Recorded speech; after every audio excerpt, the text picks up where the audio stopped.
Carta de Paulo a Tito, capítulo 1, verso 15. Diz assim a palavra do Senhor: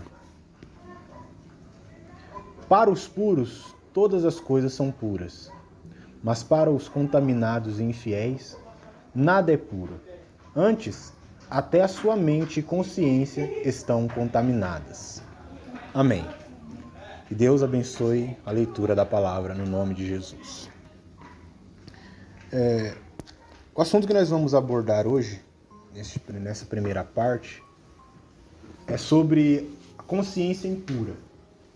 No próximo estudo eu creio que eu vou falar sobre piedade e santificação, mas hoje vamos tratar sobre a consciência impura.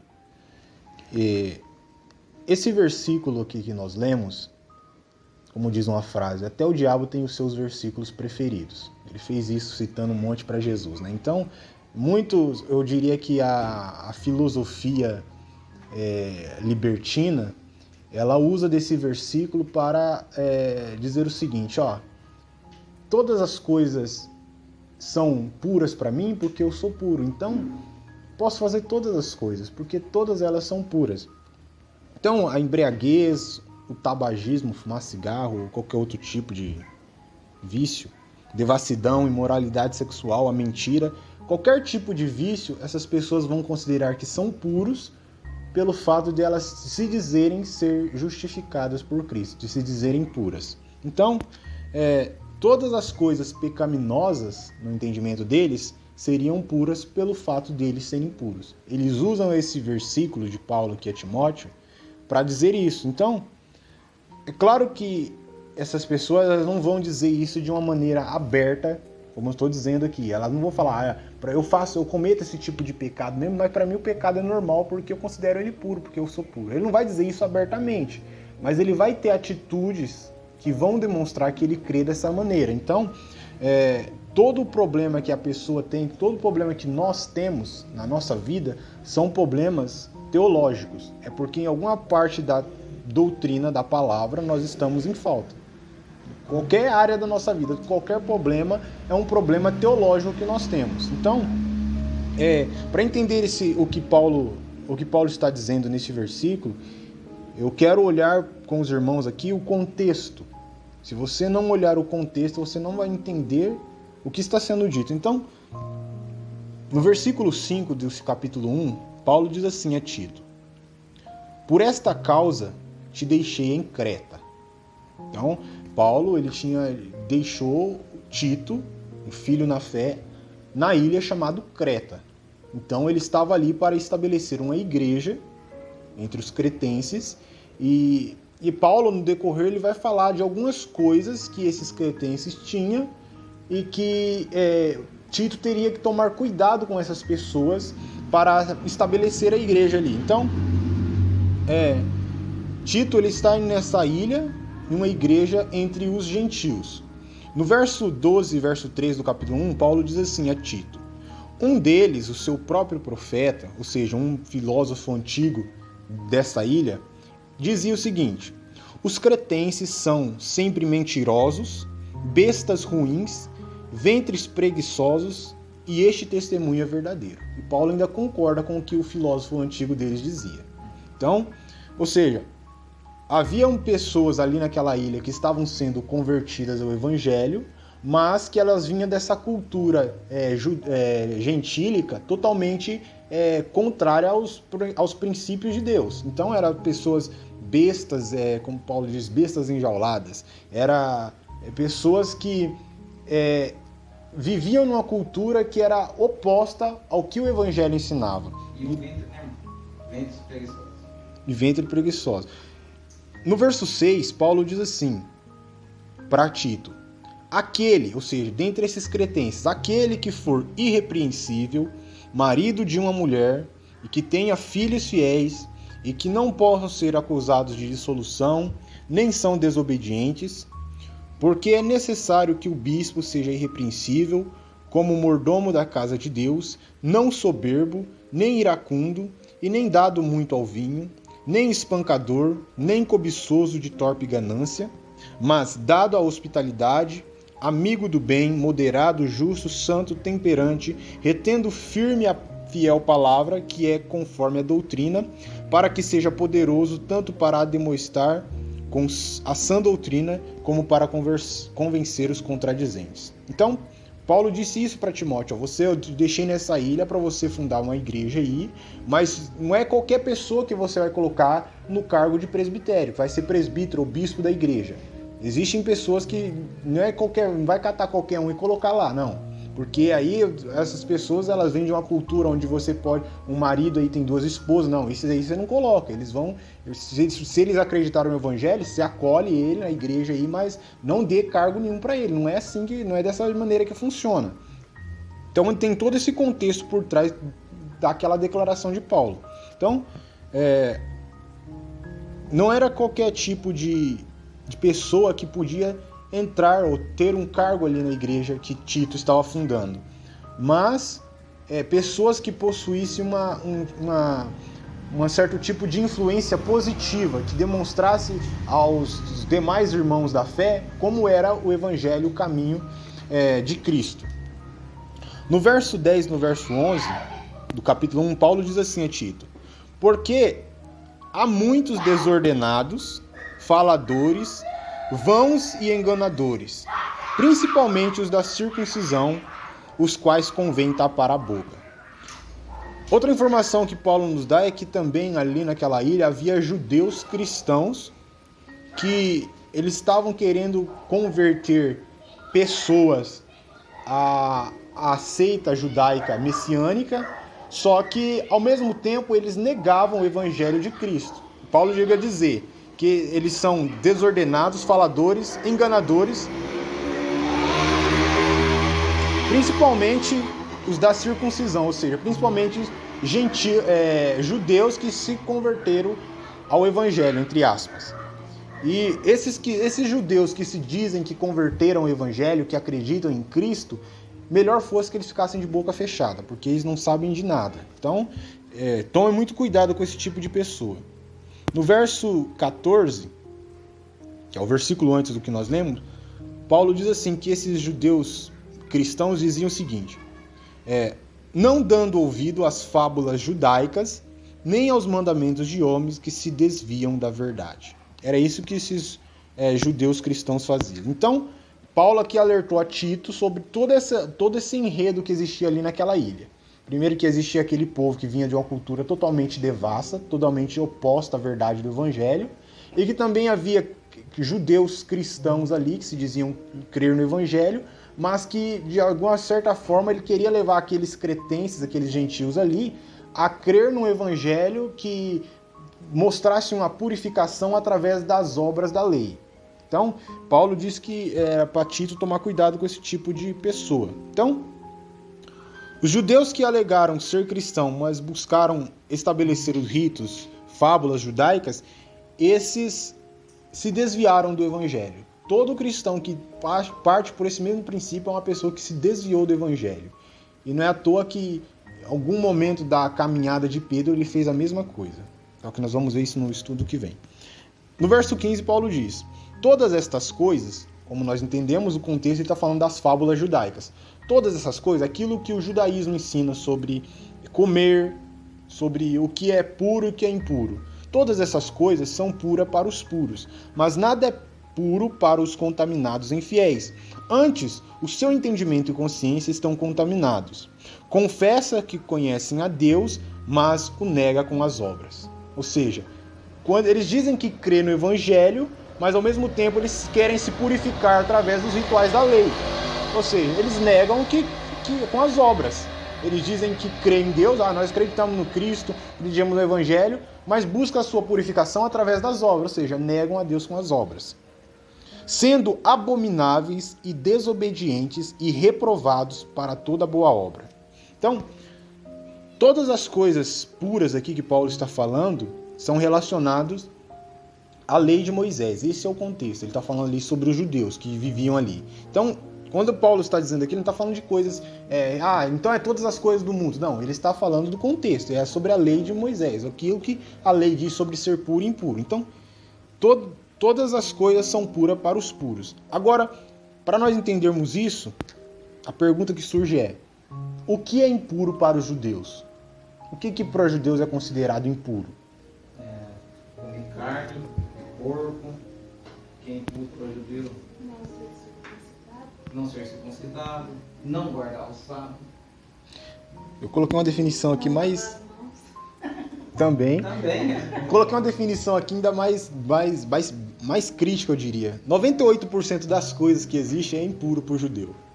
Coelho, não pode. Porco, camelo, insetos que voam, répteis, vaso destampado. Se a vasilha ficou destampada, é impura. É o que está no livro de Levíticos, Números e Deuteronômio. Eu fiz até uma pesquisa para colocar essas coisas aqui. Tocar no corpo de alguém que morreu, no cadáver. A ejaculação do homem, a menstruação da mulher, a lepra, a chaga. Até os gentios são considerados impuros, porque não foi circuncidado. Então é impuro. Então, praticamente tudo, 98% do que existe é impuro para o judeu. Então, para os judeus, se você diz que eles acreditaram no evangelho, eles diziam que acreditaram no evangelho, esses que viviam na ilha de Creta. Para você se purificar, então você tinha que cumprir esses ritos da lei. Nós pregamos o Cristo, o Messias, mas você tem que se purificar e você tem que cumprir esses ritos da lei, porque é o que Deus disse lá na Torá. E eles faziam esse tipo de coisa. Então, Paulo está combatendo esse tipo de pensamento. Então, eu coloquei aqui um comentário de Calvino. Ele disse o seguinte, sobre esse versículo. Primeiro, um laço de escravidão foi depositado nas consciências. E depois, pessoas ignorantes, atadas por essa superstição, tinham um véu desenhado sobre seus olhos, os que impediam de avançar no puro conhecimento de Cristo. Se algum dos gentios se recusava a submeter a esse jugo, porque ele não estava acostumado, os judeus os defendiam veementemente como se fosse o principal artigo das religiões. Não sem uma boa razão. Portanto, Paulo se opõe firmemente a esses corruptos do Evangelho. Nesta passagem, de fato, ele não apenas refuta o erro deles, mas também ri com o humor da sua loucura, ao trabalhar ansiosamente qualquer vantagem sobre abster-se de certo tipo de alimento e coisas dessa natureza. A primeira cláusula deste versículo, ele defende a liberdade cristã, afirmando que para os crentes nada é impuro, mas, ao mesmo tempo, ele indiretamente censura os falsos apóstolos que não dão valor à pureza interior que por si só é estimada por Deus. Ele, portanto, repreende a ignorância deles ao não entender que os cristãos são puros sem as cerimônias impostas pela lei. E depois ele castiga a hipocrisia dele, desconsiderando a retidão do coração que se ocupa com exercícios inúteis. É isso que os judeus faziam. Para os gentios, você se tornava puro sem precisar de nenhuma cerimônia da lei, como os judeus tinham. E os judeus consideravam isso. Não, mas como assim sem nada da lei? Você tem que obedecer aqui, esses ritos da lei. Deus disse isso a Moisés, você tem que obedecer. E Paulo diz, não, para os puros, todas as coisas são puras. Foi Deus que criou o porco. Então, Deus criou o homem. Então, tudo é puro para os puros. Para aqueles que tiveram realmente o coração regenerado, e tiveram uma limpagem, uma transformação em suas consciências, e não vê essas coisas mais como imunda, porque Deus purificou. Então, os judeus não, eles queriam que você se convertesse ao evangelho, mas praticasse essas obras da lei. Então, outra pergunta que surge. Quem seriam os puros? As pessoas puras. Porque aí... porque muitos vão dizer, todas as coisas são puras, então eu posso viver uma vida totalmente errada, que mesmo assim ainda continuo puro, essas coisas se tornam puras. Não, puros seriam aqueles que entenderam a justificação pela fé em Cristo sem as obras da lei. Esses são os puros. E essa justificação produz então em nós consciência de que todas essas coisas são puras. Tanto o porco como toda a criação de Deus, o camelo, o coelho, todas essas coisas. Você não precisa abster-se de comer carne de porco, julgando que você está se purificando ao fazer isso. Mas que todas essas coisas já são puras. Então, também, o carne mal passado, sei lá, eu não gosto muito, mas se tiver eu como, mas, enfim. Os judeus, eles tinham essas leis com o objetivo de se purificarem, para assim se achegarem a Deus. Então, esse era um método de santificação que eles tinham. Regras que foram dadas por Deus a eles para eles se purificarem. Só que os gentios, Paulo vem com o evangelho e diz que aquilo tudo era apenas uma sombra e que a verdadeira purificação é em Cristo. Então, a partir de que os gentios são justificados em Cristo, então você não precisa mais voltar àqueles rituais da lei para se purificar, porque você já está purificado em Cristo e sua consciência foi purificada. Então, a questão principal do que Paulo diz que todas as coisas são puras, ela tende a voltar para a questão da consciência. Mesmo uma pessoa que... Isso pode acontecer no meio dos gentios. Uma pessoa que ela não pratica os ritos, judaicos, ela pode ter uma consciência suja, uma consciência impura, como é o contexto, o assunto que nós estamos tratando aqui. Ela pode ter uma consciência impura e toda boa obra que ela fizer ainda assim será vã, por causa da consciência, e não por causa do ato em si, mas por causa da consciência que a pessoa faz aquilo. Então, para os incrédulos impuros, como esses judeus lá, cristãos, que se buscavam se purificar através das obras da lei, nada era puro. Então, o entendimento deles era corrompido. É isso que tornava as coisas para eles impuras. O entendimento deles era corrompido. E a lei, ela nunca foi capaz de aperfeiçoar ninguém. Ela nunca foi capaz de trazer regeneração a ninguém. Então, mesmo ele praticando a lei, aquela mesma lei, ela é incapaz de transformar a consciência da pessoa. Paulo diz que eles ofereciam sacrifícios, mas daqui a pouco voltavam lá, tinha que ir ano em ano, porque aquilo não purificava suas consciências. Então, o sacrifício que eles faziam sobre a lei, todas as obras que eles faziam sobre a lei, era incapaz de purificar as suas consciências, e por isso aquelas coisas continuavam impuras para eles. Então, toda boa obra que a pessoa faz, não estou dizendo uma coisa, cometendo um pecado, estou falando de uma boa obra que a pessoa faz, com a consciência impura, ainda assim aquela obra é reprovável, por causa da consciência e não por causa da obra em si.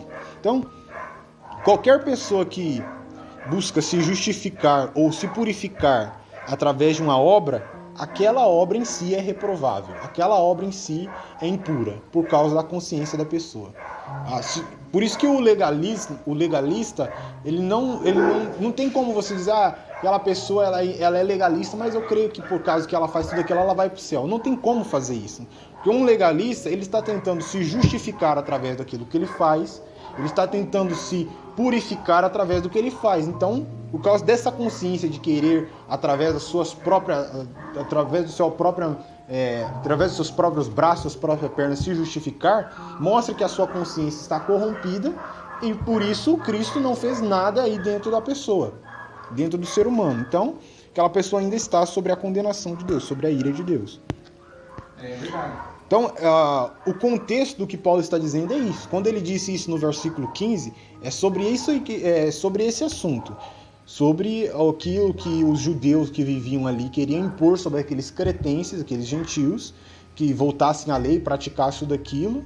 E, na verdade, Paulo diz, não, para aqueles que foram justificados em Cristo, aqueles que são puros, todas essas coisas, comida, essas cerimônias, tudo isso é puro. Não tem que se abster dessas coisas, porque isso aí tudo é puro para aqueles que são puros. Porque as suas consciências foram transformadas através do sacrifício de Cristo. É sobre este assunto que Paulo está dizendo neste versículo. Ele diz isso, mas se você somente pega o versículo 15 e isola ele do contexto, você fala, eu posso viver da maneira que eu quero aqui.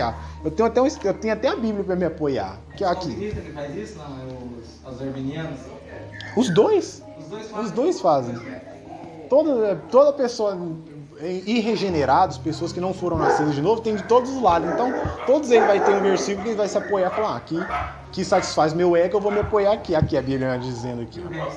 Aí o resto, discrepância, né?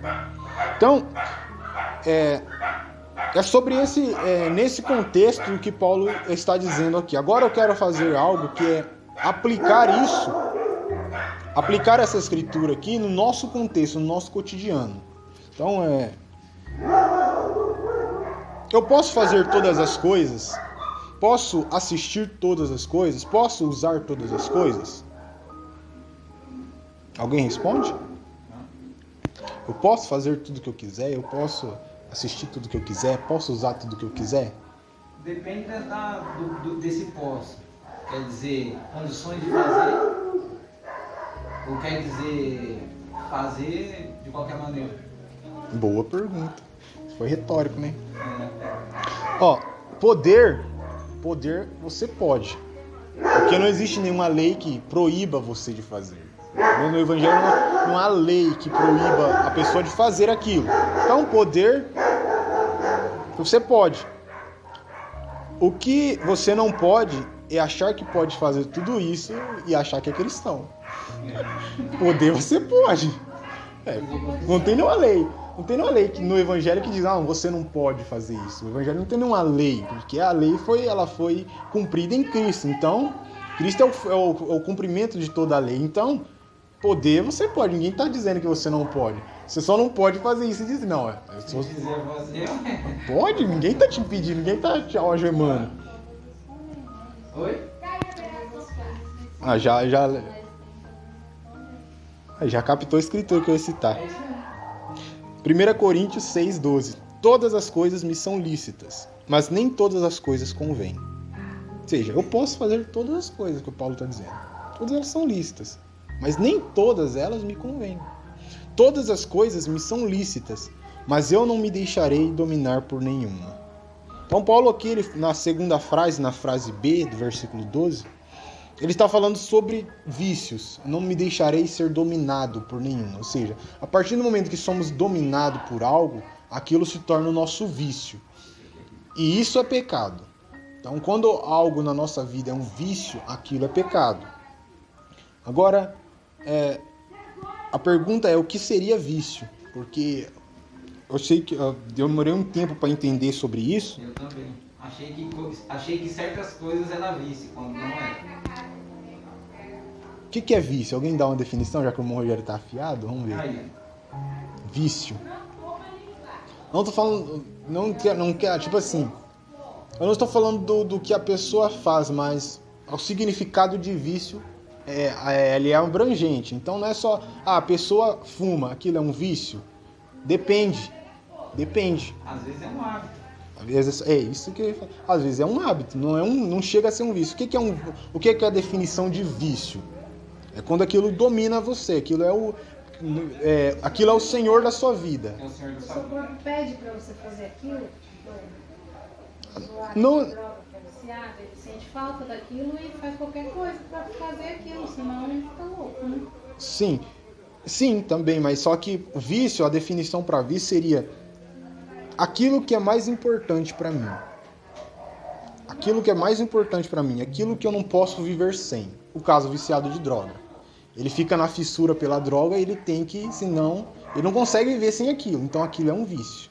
Aquilo ele não pode viver sem aquilo. Então, ele tem algum momento que ele fica sem ali, mas a hora que der a vontade, Tem que correr pra você, não consegue. porque ele não consegue viver sem aquilo. Então aquilo é um vício. Aquilo é o que é o senhor da vida dele, não é Cristo. O senhor da vida dele não é Cristo, é aquele vício. Então isso seria a definição de vício. E Paulo aqui ele diz que eu não me deixarei ser dominado por nenhuma coisa. Eu posso fazer todas as coisas, mas não serei viciado em nada disso. Mesmo das coisas lícitas, porque todas elas são lícitas para mim, mas mesmo assim eu não vou ser viciado naquilo que é lícito. Como o Mourão dizia, né?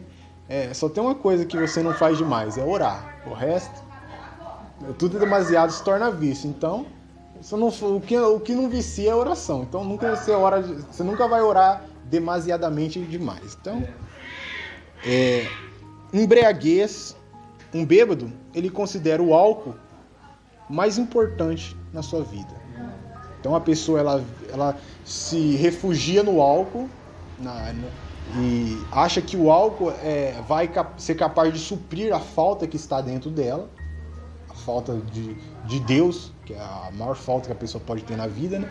Ela tenta suprir a falta de Deus dentro dela, substituindo Deus pelo álcool. Então ela fica viciada naquilo. Se você for no latim, a palavra álcool significa espírito. Então, os psicólogos dizem assim que as pessoas que são viciadas em álcool, são alcoólicos, essas pessoas, elas foram pessoas que sofreram algum trauma religioso, a maioria delas sofreram algum trauma religioso, foram na igreja, foram desapontadas, e ela desistiu da religião por causa daquele trauma, e ela tenta recompensar isso no álcool, porque o álcool significa espírito. Ela tenta fazer essa reconexão com Deus através da bebida. Então, a pessoa que tem a embriaguez, ou fica bêbado, a embriaguez, ela é um vício na pessoa quando ela tenta suprir a necessidade, a falta de Deus na vida dela com esse objeto, com o álcool. Então, as drogas, o cigarro, é a mesma coisa. É sempre toda pessoa que ela é viciada no cigarro, ela sempre ela tá tentando, ou na maioria das vezes, é uma pessoa que ela tá tentando curar, se autocurar de uma ferida que está dentro dela. E ela procura aquela cura num vício. Ela tenta...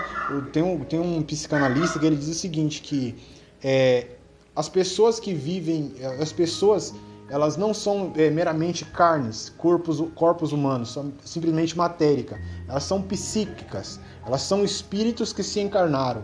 E esses espíritos, eles passam por um certo tipo de experiência que eles precisam... Ele diz isso, eu não concordo, mas foi o que ele disse. Eles precisam passar por certos tipos de vício para ganhar maturidade. E esses vícios eles adquirem através de traumas. Então, uma pessoa sofreu um trauma na infância e nunca conseguiu se libertar daquilo. Sempre guardou aquilo para si mesmo, sempre tentou deixar para si mesmo aquilo. E depois, quando ela vai crescendo, ela vê que aquilo começa a atormentar ela e ela busca uma cura para aquilo através de um vício. Ela tenta compensar aquilo com um vício. Então, essa pessoa, ela considera o fumo, a bebida, o álcool, ela considera aquilo a coisa mais importante, porque é o que está trazendo a paz para ela, é o que está trazendo a cura interior para ela. Então, todo esse tipo de vício, drogas, é a mesma coisa. É sempre uma pessoa tentando preencher um vazio que está dentro dela ou tentando se curar de alguma ferida interior que existe dentro dela. Então, vício é isso. É tudo aquilo que é mais importante para mim. Mais importante, aquilo que eu não consigo viver sem. Isso é um vício. Então, existem outras coisas que são pecados, mas não são exatamente vícios. E isso também é um problema muito grande. Porque há tipo de atitudes experiências que a pessoa tem na vida que não chega a ser um vício, mas é uma experiência compulsiva tão grande que a pessoa ela chega a achar que aquilo é um vício, aquilo está aprisionando. Eu vi isso numa pregação que eu estava assistindo, de um testemunho de uma pessoa. O pastor estava falando assim, esses dias um rapaz, ele chegou para mim, queria conversar comigo, e disse assim, pastor, me ajuda, pastor. Eu confio em Cristo, eu confio no Evangelho da Graça, mas eu enfrento um problema muito grande, pastor. E o pastor começou a conversar com ele, diga qual é o seu problema. Ele falou assim, eu tenho uma dificuldade tremenda de largar da pornografia, pastor. E aí o pastor falou, você tem essa dificuldade? Por quê? Eu não consigo, eu já tentei inúmeras vezes, já fui em muitas palestras, tentei muitas coisas para tentar abandonar este vício e não consigo. Aí o pastor falou a seguinte pergunta para ele, e se você estivesse assistindo lá no seu quarto e algum familiar seu entrasse, o que você fazia? Eu desligava na hora. Você desligava na hora? Então o que você tem não é um vício. Porque a pessoa, o bêbado, quando tem vício, ele bebe na frente de todo mundo. Não larga, não importa o que está acontecendo, ele não larga. O que fuma também. Ele não fica se escondendo. Não, porque aquilo é um vício, aquilo domina ele. Agora, tem esse tipo de comportamento que até é compulsivo, mas que não é um vício. Então a pessoa, o que é o vício dessa pessoa? Ela julgava que era a pornografia, mas não era. O vício daquela pessoa era a sua autoimagem. Se outra pessoa me ver fazendo isso, o que vão pensar? Então ele para. Por que você não parou antes? Não é fácil parar? Você viu como que é fácil? É fácil parar. Era fácil. Mas quando o que é realmente seu vício foi colocado em xeque, aí você para, porque aquilo não é realmente seu vício. Você para na hora.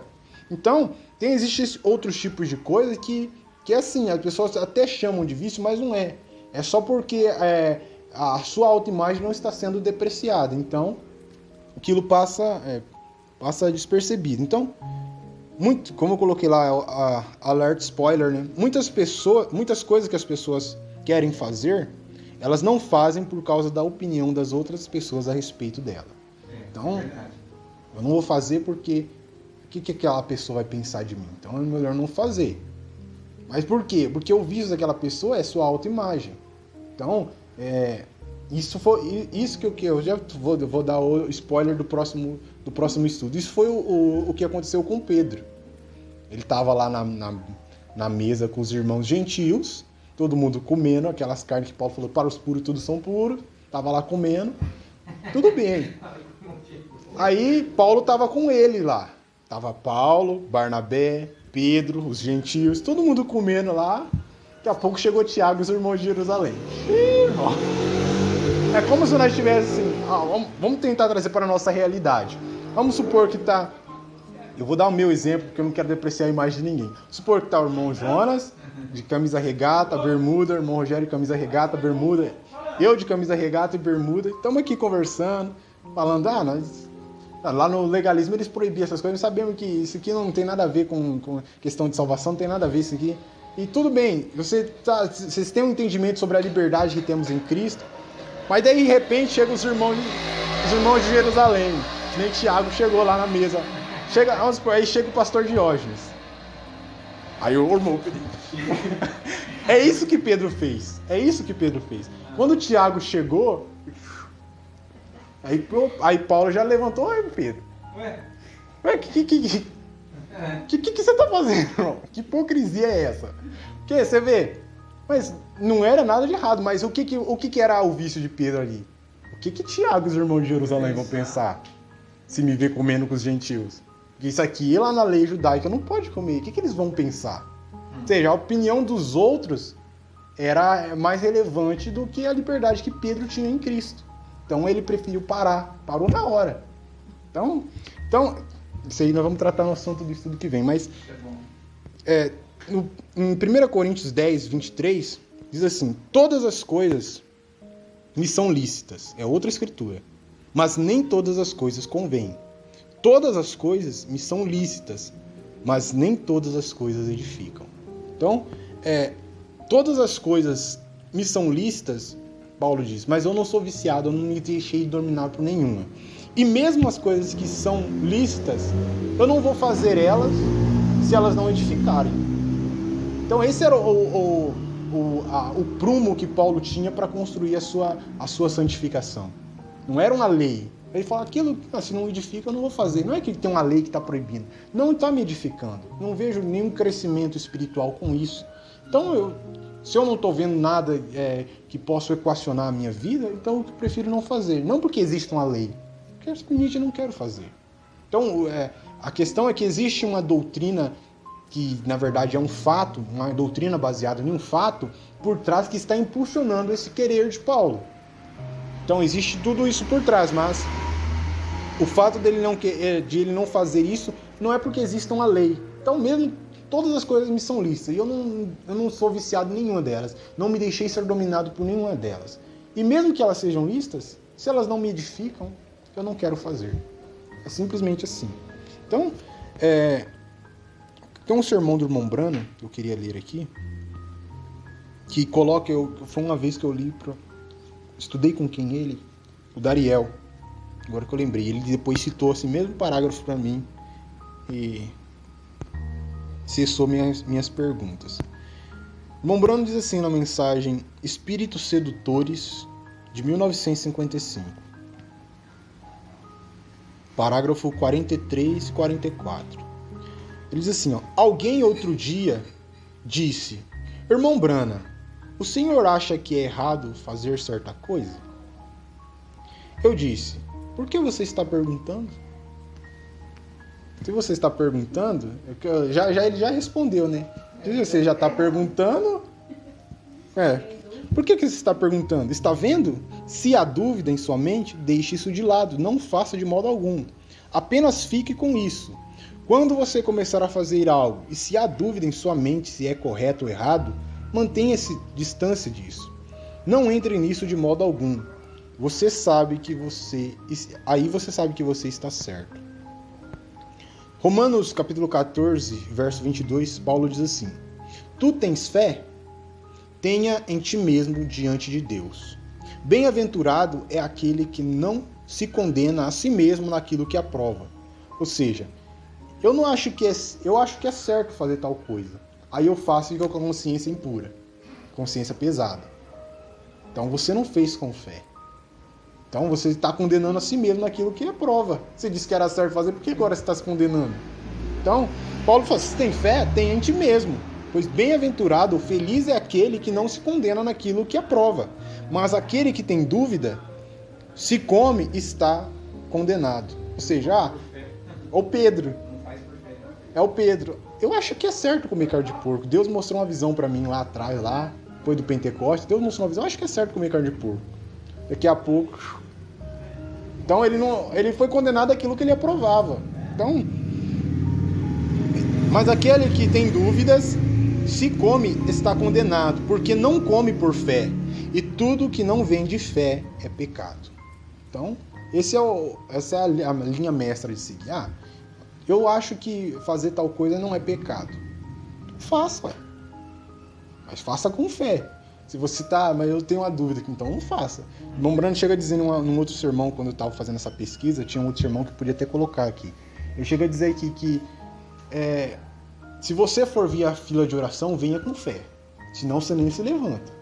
Que é pecado.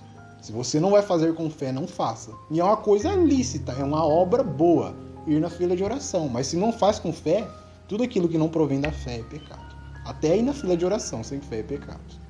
Então, mesmo aquilo que você pensa fazer ou tem em mente fazer não é impuro, não é um pecado, se você faz com a consciência impura, ou seja, descrendo, com dúvida, você peca. Então não faça aquilo, mesmo que seja ir na fila de oração. Então essa eu queria dizer que a linha mestra de nós seguirmos nisso. A consciência nossa, ela sempre deve estar purificada pelo Espírito Santo através do sacrifício de Cristo, de maneira que nós possamos enxergar o que é certo, o que é errado, e tudo aquilo que nós fazermos com fé e tendo essa consciência pura. Que quando nós fazemos até mesmo uma coisa que é certa, mas com a consciência impura, ou seja, descrendo, eu não sei se é muito, eu acho que não tem nada a ver, mas só de você falar, eu acho, é porque já tem uma certa dúvida por trás, tem uma dúvida inerente ali que quer brotar. Então, é melhor não fazer do que fazer uma boa obra com dúvida. Melhor não fazer a boa obra, que não peca, do que fazer uma boa obra com dúvida. Verdade. Então, quando você tem uma consciência pura, você consegue encontrar aí o equilíbrio entre o que fazer e nunca depender da opinião alheia para isso. Fazer como Pedro.